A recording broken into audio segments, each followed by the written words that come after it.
Para muhibbin rahimakumullah. Dengan dalil-dalil ini jelas bahwasanya ikhlas itu adalah satu kewajiban yang mesti ada dalam setiap amal ibadah. Tanpa ikhlas, amal ibadah itu tersia-sia dan kita pun akan disiksa oleh Allah Subhanahu wa ta'ala. Nah, para muhibbin rahimakumullah, dengan demikian kita wajib belajar apa itu ikhlas. Dan kita wajib berusaha untuk bisa mendapatkan ikhlas itu, agar kita menjadi orang yang selamat di akhirat nanti.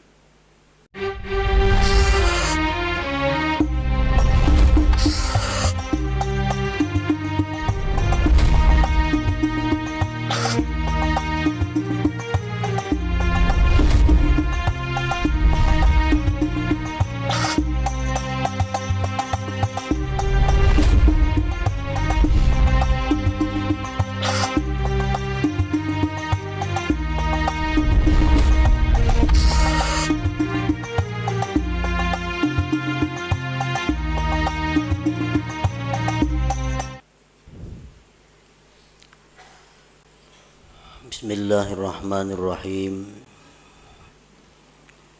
Alhamdulillah dzil izzati wal jalal alladzi amarana bi ikhlasil a'mal. Ashhadu an la ilaha illallah wahdahu la syarika lahu dzul quwwati wal kamal. وأشهد أن سيدنا محمدًا عبده ورسوله الموصوف بالجمال. اللهم صل وسلم وبارك على سيدنا ومولانا محمد المظلل بالظلال وعلى آله وصحبه وذريته وأتباعه الناجين من الضلال. أما بعد. Yang kita hormati dan kita cintai para habaib, para alim ulama, para muhibbin, hadirin dan hadirat rahimakumullah. Alhamdulillah, segala puji bagi Allah. Kita bersyukur kehadirat Allah Subhanahu wa ta'ala yang telah mengumpulkan kita di tempat yang penuh berkah ini. Dan semoga kita selalu dikumpulkan oleh Allah dalam kebaikan dan takwa. Salawat dan salam kita haturkan kepada junjungan kita Nabi besar Muhammad sallallahu alaihi wasallam dan kepada seluruh keluarga, para sahabat, zuriat dan pengikut beliau. Para muhibbin rahimakumullah, al-hikmatul ashirah minal hikamil ataiyah. Qala al-imam Ahmad bin Athaillah as-Sakandari rahimahullah wa nafa'ana bi ulumi. Hikmah yang ke-10 daripada al-hikamil ataiyah. Berkata al-imam Ahmad bin Athaillah as-Sakandari rahimahullah, al-a'malu suwarun qa'imah wa arwahuha wujudu sirril ikhlasi fiha. Bermula amal-amal adalah rupa-rupa yang berdiri, dan roh-roh itu amal adanya sirrul ikhlas pada amal itu. Nah, para muhibbin rahimakumullah, dimaksud dengan apa yang disebutkan oleh Al-Imam Ahmad ibnu Athaillah tadi adalah Al-a'malul jismaniyatu wal qalbiyatu ajsadun. Bermula amal-amal, baik itu amal-amal berupa jismani seperti sembahyang, membaca Al-Quran, itu disebut amal jismaniyah. Ataupun amal-amal berupa qalbiyah, amal-amal hati seperti taubat.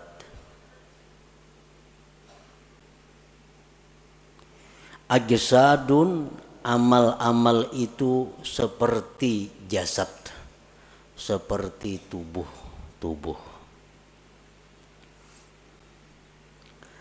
Wa arwahuha wujudul ikhlasi fiha, maka bermula roh amal itu adalah adanya ikhlas pada amal-amal itu. Fal ajsadu bila arwah sakitatun mayitatun. Bermula jasad dengan tidak ada rohnya, maka itu akan jatuh gugur dan mati. Wa kadzalikal a'mal, demikian pula amal-amal, la qiyamalaha, tidak ada tegak dengannya, illa biwujudil ikhlasi fiha, melainkan dengan adanya ikhlas pada amal-amal itu. Nah, para muhibbin rahimakumullah, Imam Ahmad Ibnu Athaillah mencontohkan amal perbuatan kita ini, baik yang jismani atau yang rohani, itu seperti tubuh, seperti jasad. Sedangkan rohnya adalah ikhlas. Artinya bahwa amal yang kita lakukan itu kalau tidak ikhlas berarti tidak punya roh. Jasad yang tidak punya roh itu akan dikubur, akan tidak bisa dimanfaatkan. Nah, demikian pula amal ibadah kita yang tidak ada ruhnya, tidak ada ikhlasnya, akan tersia-sia, tidak diterima di sisi Allah Subhanahu wa ta'ala.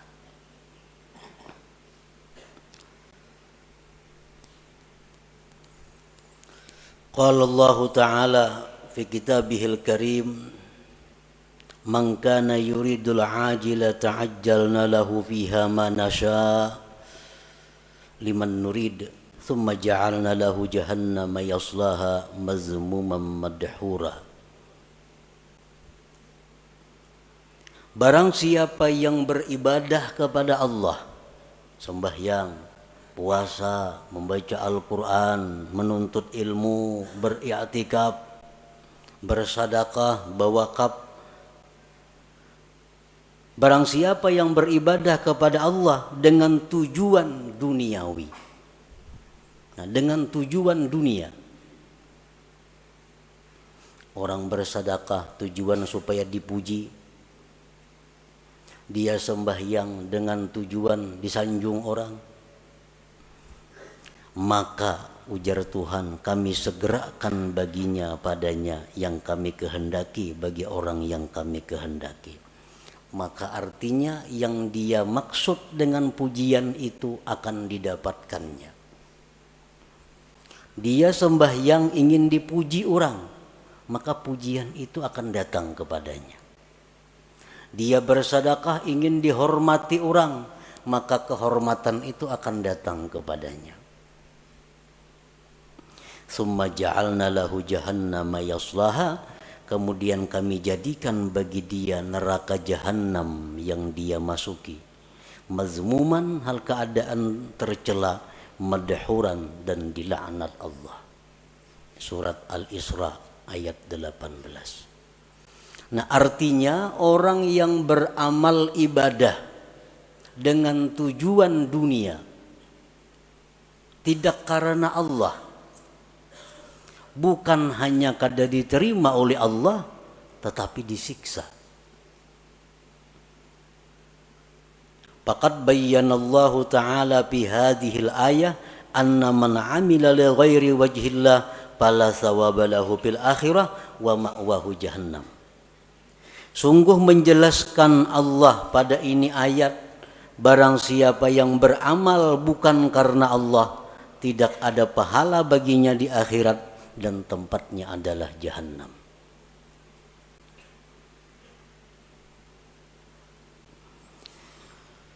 Para muhibbin rahimakumullah. Rasulullah sallallahu alaihi wasallam bersabda, "Innal 'abda la ya'malu a'malan hasanah, fatas'adul malaikatu fi suhufin mukhtatamah, fatulqa baina yadayillahi ta'ala, fayaqulu alqu hadhihi as-sahifah, fa innahu lam yurad bima fiha wajhi." Yang artinya, sesungguhnya seorang hamba beramal amal kebaikan, sembahyang, puasa, zakat, sedekah, haji, umrah dan sebagainya. Maka naiklah malaikat membawa buku-buku catatan amal tersebut, kemudian diserahkan kepada Allah Subhanahu wa taala. Maka Allah berfirman, limparkan ini catatan amal, bahwasanya dia tidak dikehendaki dengan yang ada pada catatan itu akan zatku, ujar Tuhan. Artinya buang itu amalan, karena inya beramal itu bukan karena aku. Waqala Rasulullah sallallahu alaihi wasallam, idza kana akhiruz zaman sarat ummati thalasa firaq, firqatun ya'buduna Allah khalisa, wa firqatun ya'buduna Allah riya'a, wa firqatun ya'buduna Allah liyastaqilu bihin nas. Fayaqulu Allahu azza wa jalla lil mukhlisin idhabu ilal jannah, wa yaqulu lil akharin idhabu bihim ilan nar. Apabila akhir zaman, ujar Rasulullah, jadilah umatku itu 3 kelompok, 3 golongan. Satu golongan yang beribadah kepada Allah ikhlas. Golongan yang lain ada yang beribadah riya, mengharapkan sesuatu dari makhluk, baik itu materi atau pujian. Satu golongan yang beribadah kepada Allah untuk mencari makan dengan manusia. Allah berfirman pada hari kiamat, bagi orang-orang yang ikhlas, masuklah kalian ke dalam surga. Dan Allah berfirman bagi yang lainnya, pergilah dengan mereka itu ke dalam api neraka. Nah, para muhibbin rahimakumullah. Dengan dalil-dalil ini jelas bahwasanya ikhlas itu adalah satu kewajiban yang mesti ada dalam setiap amal ibadah. Tanpa ikhlas, amal ibadah itu tersia-sia dan kita pun akan disiksa oleh Allah Subhanahu wa ta'ala. Nah, para muhibbin rahimakumullah, dengan demikian kita wajib belajar apa itu ikhlas. Dan kita wajib berusaha untuk bisa mendapatkan ikhlas itu, agar kita menjadi orang yang selamat di akhirat nanti. Nah, berbagai macam pendapat para ulama tentang ikhlas itu apa. Satu syekh mengatakan ikhlas itu ini. Ada lagi imam ini mengatakan ikhlas itu macam ini. Ada lagi seorang guru menyatakan ikhlas itu macam ini. Nah, kita ambil dari sekian banyak pendapat tentang ikhlas itu satu pendapat daripada para imam-imam itu. Al-ikhlasu ala salasi darajat. Ikhlas itu 3 tingkat. 3 tingkatan. Yang pertama disebut darajatil awam. Ikhlas tingkatan orang awam. Ini ikhlas sudah ada punya harga di sisi Allah, walaupun murah daripada tingkatan yang berikutnya, tapi sudah dihargai oleh Allah. Kita beribadah sembahyang, kita pakai ikhlas orang awam, itu sudah berharga. Cuma harganya lebih murah dibanding ikhlas tingkatan-tingkatan yang berikutnya.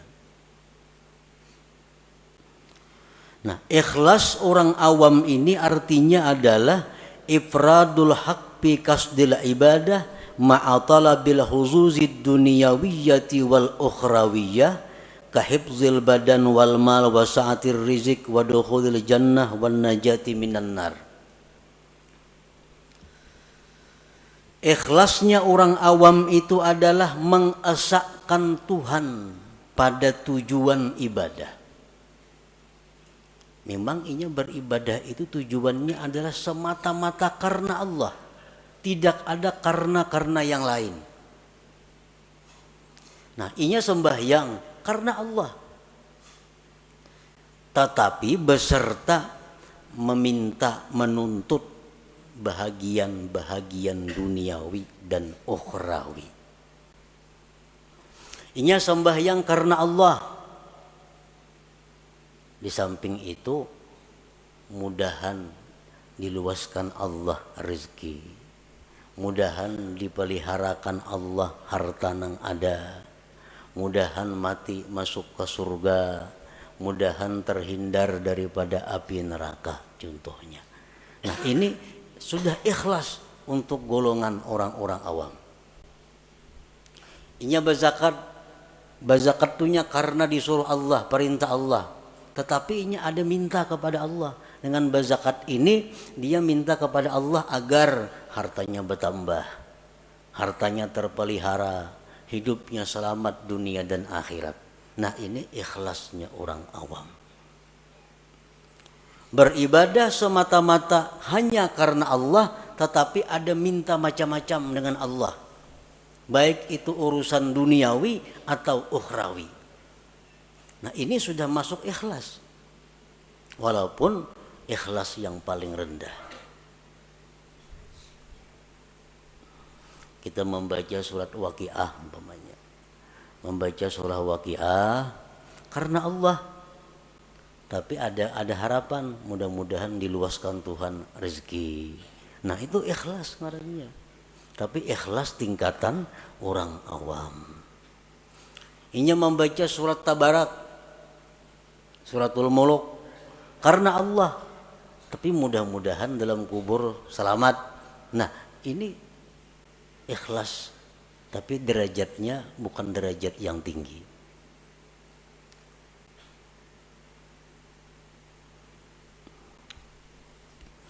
Yang kedua, darajatul khawas, derajat ikhlas orang khawas. Ifradul haqqi bil ibadah ma'a talabil huzuzil ukhrawiyah kadukhulil jannati wan najati minan nar wal ma'rifati wal musyahadati wa ghairiha. Ikhlas tingkatan yang kedua tertinggi ini, talarang Allah menghargai daripada yang pertama tadi. Nah, ikhlas derajat yang kedua ini adalah mengesahkan Allah pada ibadah. Artinya inya beribadah itu semata-mata hanya karena Allah, kada ada karena yang lain. Tetapi serta tuntutan akhirat, masuk surga, selamat daripada api neraka, diberi Tuhan ma'rifat, diberi Tuhan musyahadah. Nah, ini yang dituntutnya kepada Allah. Nya berzikir umpamanya 1.000 sehari atau 10.000 sehari. La ilaha illallah, la ilaha illallah. Tujuannya apa berzikir ini? Karena Allah. Allah nyuruh berzikir. Tapi inya minta kepada Allah agar diberi makrifat kepada Allah. Agar diberi musyahadah. Nah, ini ikhlas tapi menurut tingkatan khawas ngarannya. Belum lagi sampai ke derajat yang tertinggi daripada ikhlas itu. Tapi sudah ikhlas ngarannya. Ya tadi orang membaca surah Tabarak supaya dalam kubur selamat daripada fitnah kubur. Nah ini ikhlas. Tuntutan akhirat. Ini ikhlas derajat khawas ngarannya. Ini kadada dalam ibadah itu minta kepada Allah urusan dunia kadada. Nah, beribadah kepada Allah karena Allah nang dimintanya kepada Allah urusan akhirat. Kadada urusan disihatkan badan, kadada urusan dimurahkan rezeki, kadada urusan berdagang supaya payu, kadada. Urusannya apa? Inya beribadah nih karena Allah, nang dimintanya kepada Allah urusan akhirat. Nah ini ikhlas tingkatan nang nomor 2. Ini lebih hebat daripada yang pertama tadi. Yang ketiga, darajatul khawasil khawas. Nah, ini derajat yang tertinggi. Tahqiqul ubudiyah wal qiyamu bi huquqir rububiyah fil ibadah. Dia beribadah itu semata-mata memantapkan kehambaannya dan mendirikan dengan hak Tuhannya. Aku beribadah ini semata-mata karena Allah dan aku ini adalah hamba Allah, titik. Perkara masuk surga, perkara neraka itu kada tahu urusannya. Nah, inya berzikir karena menjunjung perintah Allah, habis ingat situ. Inya sembahyang, aku semata-mata menjunjung perintah Tuhan karena aku ini hamba, aku mesti sembahyang. Habis ingat situ. Kadada macam-macam lawan Tuhan tuh kehendak permintaan kadada. Nah inilah derajat ikhlas yang tertinggi itu. Nah para muhibbin rahimakumullah. Jadi apapun di antara derajat ikhlas yang 3 macam itu apabila ada di dalam amal ibadah kita, maka amal ibadah kita itu sudah hidup, sudah punya roh. Artinya ada harga di sisi Allah Subhanahu wa taala. Kita membaca Quran, di dalam situ ada ikhlas walaupun derajat-derajat orang awam sudah selamat. Apalagi kita membaca Quran di situ ada ikhlas derajatnya orang khawas, lebih larang lagi Allah menghargai. Apalagi ikhlas nang nomor 3 makin larang lagi harganya. Nah, makanya ibadah itu dibalas 10, bisa 70, bisa 100, bisa lebih pada itu, tergantung mutunya ibadah itu, tergantung kualitasnya ibadah itu. Para muhibbin rahimakumullah. Nah jadi kita sudah tahu pentingnya ikhlas tadi. Pentingnya kita beribadah itu karena Allah. Kalau kada macam itu, sembahyang kita ditolak dan kita disiksa. Kita puasa kada karena Allah, puasanya ditolak dan kita disiksa. Kita bersedekah kada karena Allah, berbagi-bagi duitnya, tapi kada karena Allah, duitnya kada diganti Tuhan, berpahala kada, disiksa, duitnya habis. Kalau orang tuh bersedekah karena Allah, akan mendatangkan kelapangan, mendatangkan kebahagiaan. Karena Allah. Tapi kalau orang ini membagi-bagi duit, membagi baras, membagi apa, kada karena Allah, ujung-ujungnya bisa gila, bisa stres. Karena kada karena Allah. Nah ini akibatnya dalam dunia pun sudah menderita.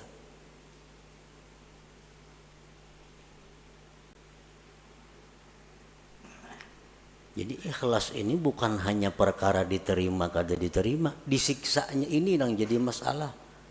Sembahyang nang mestinya jadi ibadah berbalik menjadi maksiat. Membaca Quran nang mestinya ibadah karena kada ikhlas jadi maksiat. Bersedekah nang mestinya ibadah tapi karena kada ikhlas jadi maksiat. Nah oleh karena itu kita wajib fardhu ain mempelajari apa itu ikhlas supaya bisa amal itu diterima oleh Allah Subhanahu wa taala. Dan sesudah kita belajar ikhlas tadi macam itu, tinggal kita berusaha bagaimana cara mengamalkan, bisa melakukan ikhlas itu. Para muhibbin rahimakumullah, yuktasabul ikhlas bitadabburil ayati wal akhbar fi targhibil ikhlas wa tarhibir riya.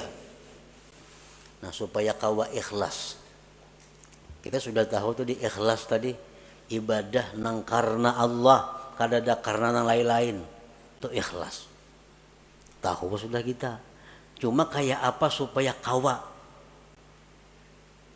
kau menerapkan itu di dalam ibadah kita. Nah ikhlas itu diusahai pertama dengan merenungi ayat-ayat hadis-hadis yang menggemarkan ikhlas dan menakuti riya. Nah, kita cari, kita renungi Al-Quran bagaimana memuji orang yang ikhlas. Al-Quran, Al-Hadis bagaimana menerangkan akibat surga terhadap orang yang ikhlas. Al-Quran, Al-Hadis menakutkan bagaimana orang yang kada ikhlas. Orang nang kada ikhlas itu beramal, apapun amal ibadah kada ikhlas, itu di akhirat dipanggil Allah dengan panggilan ya munafik, hai munafik. Ya ghadir, hai penipu. Kita tuh beribadah kada ikhlas, Allah memanggil di akhirat dengan panggilan hai penipu, hai orang munafik. Nah ini yang kita renungi hadis-hadis seperti ini agar kita bisa ikhlas. Bahkan diriwayatkan bahwa orang yang tidak ikhlas itu nanti di akhirat akan diulu-ulu oleh Allah, sebagaimana dia dalam dunia mengulu-ulu kepada Allah. Kan sembahyang, tapi sembahyang ini yang dicarinya adalah pujian. Itu mah ulu-ulu Tuhan ngarannya. Kisahnya menyembah Tuhan, tapi hatinya menyembah orang yang dia harapkan. Nah di akhirat dibalas Allah. Jar Tuhan pulang bin pulan masukkan ke surga. Masukkan, nah bejurut kesukaan ke surga. Sampai kamu ke pintu surga ditutup orang pintunya, tak ditutup. Ujar Tuhan dalam dunia ikam maulu-ulu aku, sekarang giliranku maulu-ulu ikam. Nah ditampayakan surga kenikmatan, sekalinya kada boleh masuk ke neraka dulu singgah. Nah inilah akibat orang yang maulu-ulu Allah di dalam dunia. Bersedekah itu ibadah, mestinya karena Allah. Tapi kalau kada karena Allah itu istihza billah, maulu-ulu dengan Allah. Allah akan membalas nantinya ulu-ulu itu di akhirat. Nah jadi kita untuk dapat ikhlas itu pertama merenungi ayat Quran, hadis-hadis Nabi tentang bagaimana orang ikhlas, bagaimana akibatnya orang itu mun kada ikhlas. Yang kedua, supaya bisa ikhlas itu wa bi ikhfa'i wa kitmanil hasanati wal a'malis shalihat, menyembunyikan amal-amal saleh itu, baik waktu melakukannya atau sesudah melakukannya. Nah bersembunyi ini mendukung supaya ikhlas. Beramal saleh, sembahyang sunat, Pokoknya hal-hal nang kada disuruh kita banampak, sembunyikan amal-amal itu. Jangan dikisah-kisahkan, jangan dikuya-kuya karena mengurangi nilainya, bahkan bisa menggugurkan pahala. Nah, kita menyimpan amal saleh serapi-rapinya itu membantu keikhlasan. Yang selanjutnya agar kita bisa ikhlas, nah ini yang paling penting, wabikat ittama anil khalqi, memutus tamak daripada makhluk. Selama kita masih tamak dengan makhluk, kita sulit untuk ikhlas itu. Nah, selama kita masih ada yang kita kehendaki daripada makhluk, sulit untuk ikhlas.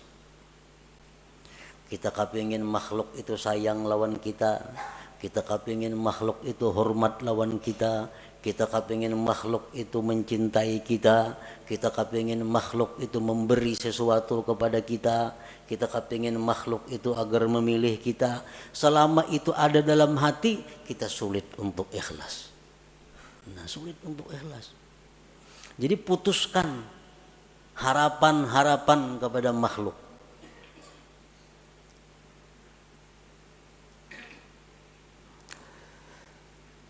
Wa bidawamir riyadhati wal mujahadah, dan juga dengan selalu latihan dan berjuang. Jadi ikhlas ini mesti dilatih dan berjuang. Dikisahkan bahwa salah seorang salihin ini sembahyang berpuluh-puluh tahun hanya di saf pertama. Sembahyang berjamaah. Saf kedua kada biasa, apalagi masbuk makin kada. Selalu di saf pertama. Suatu hari sidin ada talambat. Padahal sudah 10 tahun lebih selalu di saf pertama sembahyang berjamaah. Suatu hari ada masalah sehingga datang ke masjid masbuk. Lalu ujar sidin, aku merasa supan masbuk nih. Merasa supan. Karena mahir di saf pertama. Sekarang masbuk aku merasa supan. Nah, begitu merasa supan, lalu sidin menyimpulkan bahwa yang selama ini aku sembah yang di saf pertama itu adalah riya, bukan karena Allah. Buktinya aku hari ini supan sembahyang masbuk.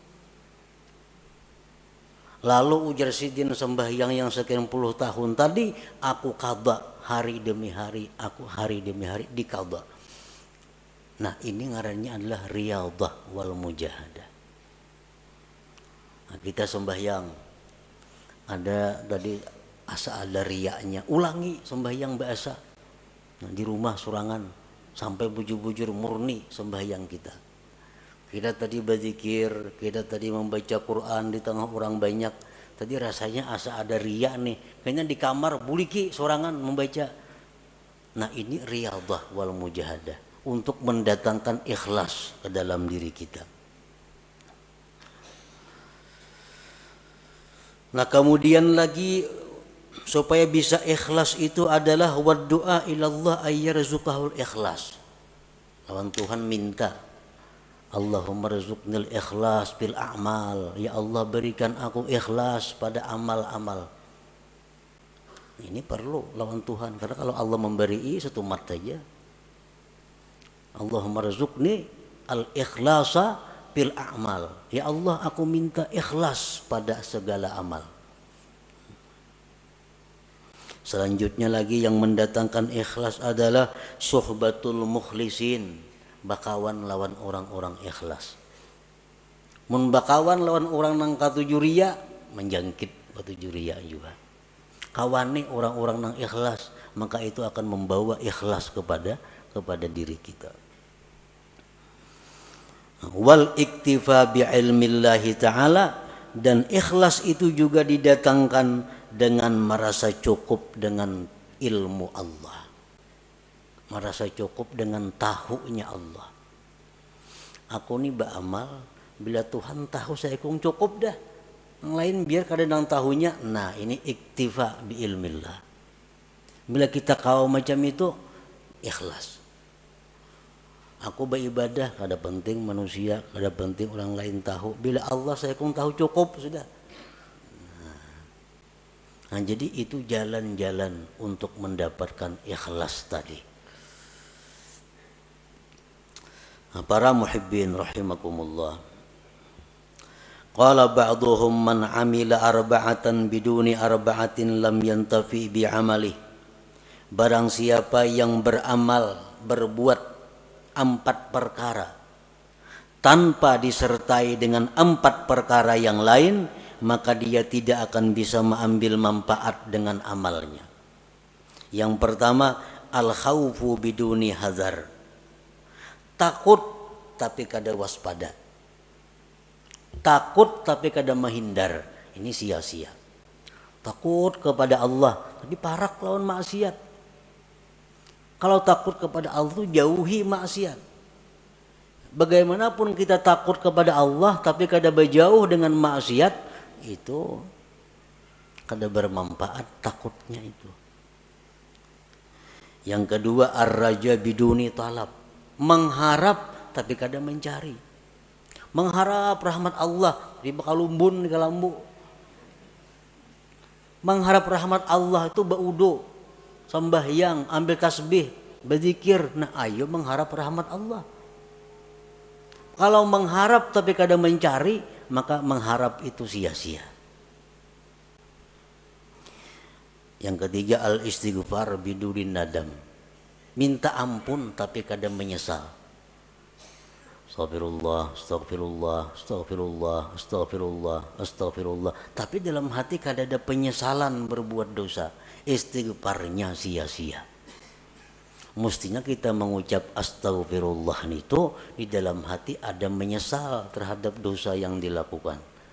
Astagfirullahaladzim, kan artinya aku minta ampun kepada Allah. Astagfirullah, aku minta ampun kepada Allah. Mesti ada sesal di dalam hati.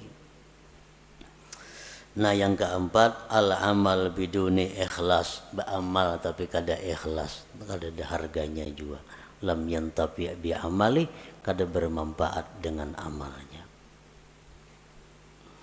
Jadi kalau kita hendak melakukan ibadah, mantapakan dulu nih. Karena Allah atau kada? Bila kada karena Allah, hadangi dulu. Jangan terburu-buru, jangan tagasak-gasak, jangan umpatan. Jangan umpatan, beribadah kada sah umpatan itu. Ibadah itu mesti berdasarkan ilmu. Jadi orang ada menyumbang 100.000, 200.000, 300.000, seorang giliran seorang 1,5 juta. Nah, umpatan terpengaruh, mestinya jangan. Nah, ikhlasakan dahulu bujur-bujur. Bila sudah ada ikhlas, sudah karena Allah, nah hanya kita surung amal ibadah itu, kita lakukan amal ibadah itu. Kada kawa umpatan beribadah. Nah, karena kau bujurakan dahulu niat kita supaya ikhlas. Qala Syakik rahimahullah, husnul amal fi salasati asya. Baiknya amal itu pada 3 perbuatan, pada 3 sesuatu. Allah itu baik, Allah kada menerima kecuali yang baik. Allah itu kada menerima amal kecuali amal yang baik. Amal yang baik itu macam apa? Awwaluha ayyaral amala minallahi ta'ala linafiyil ujub. Yang pertama yang perlu bagi orang yang beramal itu bahwa dia melihat bahwa amal itu adalah dari Allah. Aku ni kawa sembahyang, aku ni kawa puasa, aku ni kawa naik haji, aku ni kawa bersedekah, itu adalah anugerah dari Allah. Bukan karena kepintaranku, bukan karena kekuatanku, bukan karena kehebatanku. Tapi aku kawa melakukan ibadah-ibadah ini adalah anugerah Allah, taufik Allah. Itu yang perlu supaya jangan ujub kita. Nah, yang kedua, ayyurida bihi ridallah likasril hawa. bahwa dia beramal itu menghendaki keridhaan Allah, bukan untuk kesenangan diri sendiri. Beramal, beribadah itu nang kita cari itu adalah kesenangan Tuhan, bukan ibadah nang pas lawan kehendak nafsu. Ini ada ibadah itu nang pas lawan kehendak nafsu. Nah itu bukan itu yang kita cari. Kita cari itu ibadah nang pas dengan keridhaan Allah. Kayak orang sembahyang rajin di masjid-masjid tuh, pembelakangan ketujuh duduk bersandar nyaman di tawing tuh, itu beribadah mencari kesenangan nafsu. Kalau kesenangan Allah di sab pertama itu Allah senang di situ kita beribadah. Ini kada pembelakangan di muhara lawang supaya angin nyaman. Nah ini orang beribadah untuk kesenangan nafsunya. Padahal mesti ibadah itu yang kita kehendaki adalah keridhaan Allah. Usahakan bahwa Allah nang disenangkan, bukan nafsu kita, bukan hawa kita. Ini sudah lumrah. Ibadah tuh kalau pas nang lawan nafsu katuju aja menggawi kita. Tapi kalau ibadah nang kada cucuk lawan nafsu, nah ini berat. Padahal ibadah itu kita kehendaki adalah keridhaan Allah, bukan keridhaan nafsu kita. As-salis yang ketiga, ayyabtagiyas sawab minallah, bahwa dia mencari pahala itu dari Allah. Linafir riya, untuk menolak riya. Kita beribadah mencari balasan itu lawan Allah, supaya jangan riya. Bila mencari balasan lawan makhluk, nah itu riya ngarannya. Bila riya, ibadah kada diterima dan kita bakal disiksa. Kita minta kepada Allah bahwa dengan ibadah ini, kita ibadahnya melakukannya karena Allah, dan kita minta supaya kita jadi orang yang mulia. Nah ayuha, tapi yang diminta asal Allah. Kita beribadah membaca Quran karena Allah, dan mudah-mudahan Allah buka pintu rezeki seluas-luasnya, boleh aja karena kita minta kepada Allah. Nah kita beribadah kepada Allah sambil mengharap agar makhluk-makhluknya mencintai aku. Ayo kada Bapak, asal yang diminta kepada Allah. Nah kalau kita beribadah untuk cari perhatian kepada makhluk, nah ini Allah nang marah. Kita beribadah supaya inya hormat kena lawan aku. Nah ini kita beribadah supaya kena inya memperhatikan lawan aku. Makhluk nih. Nah ini nang dimaksud nang kada boleh itu. Bahwa ibadah kita ini tapi tujuannya adalah kepada makhluk Allah. Nah bila ibadah yang demikian itu ada pada kita, maka ibadah itu macam orang mati. Arti orang mati apa? Dipatak, dikubur, tidak bisa dimanfaatkan apa-apa. Nah ibadah yang ikhlas itu adalah ibadah laksana jasad yang punya roh. Jasad yang punya roh adalah jasad yang bergerak, yang bermanfaat. Nah ibadah yang punya roh, ikhlas adalah ibadah yang bisa kita ambil manfaat baik di dunia dan di akhirat. Nah kemudian hikmah yang ke-11. Ila hadratin Nabi sallallahu alaihi wasallam, al-Fatihah. Iyyaka na'budu wa iyyaka nasta'in, ihdinas siratal mustaqim, siratal ladzina an'amta 'alaihim. Ya Allah biha, ya Allah biha, ya Allah bihusnil khatimah, ya Allah biha, ya Allah biha, ya Allah bihusnil khatimah, ya Allah biha, ya Allah biha, ya Allah bihusnil khatimah. فيا أيها الرجل منه شفاعة صلوا عليه وسلموا تسليما.